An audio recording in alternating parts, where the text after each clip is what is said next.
Hi, I'm Marcia Hickey of the Wareham Free Library, and this is my book talk series. This week, the book I chose, The Voting Booth, Make It Count by Brandy Colbert, is a young adult book about voting.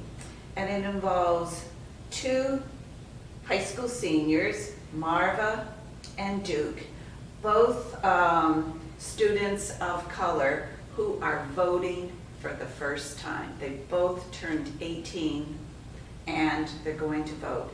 Voting is very important for both of these students, especially Marva, but also Duke, that they make sure they get up early before school and they're going to vote and then go off to school.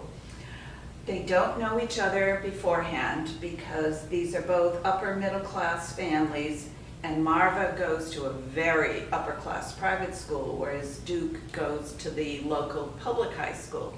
But they're in their polling place. Marva has just voted. She's number one in line. She's there before polling place opens.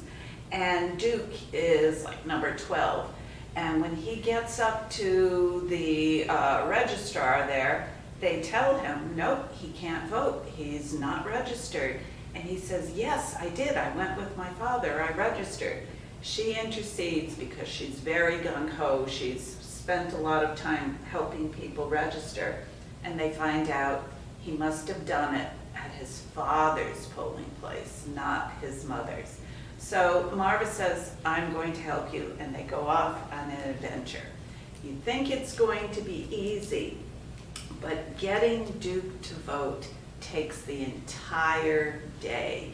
They go from polling place to polling place, and along the way, they meet other voters, also of color, senior citizens, who they start sharing experiences and find out that there's a lot of voter suppression, that polling places change just like that, voters aren't notified, and there's a lot of work for people to make sure they get to vote, and the lines are long.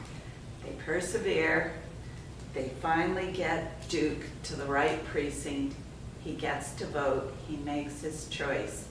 But along the way, you find out they develop a romance. That's why the hearts are on the cover.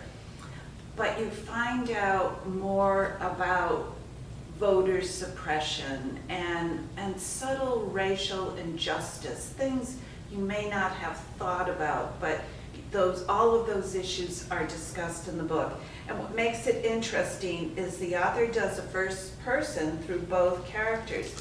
So they alternate the chapters. This chapter, it's Marva's voice, and she's explaining why voting is important to her and why she's doing this, because of course they were strangers. And then there are chapters with Duke where he explains why he's doing this and why he's so invested, that he's going to miss school and important tests because he wants to vote. So it's called The Voting Booth by Brandy Colbert. An interesting read. Thank you for listening.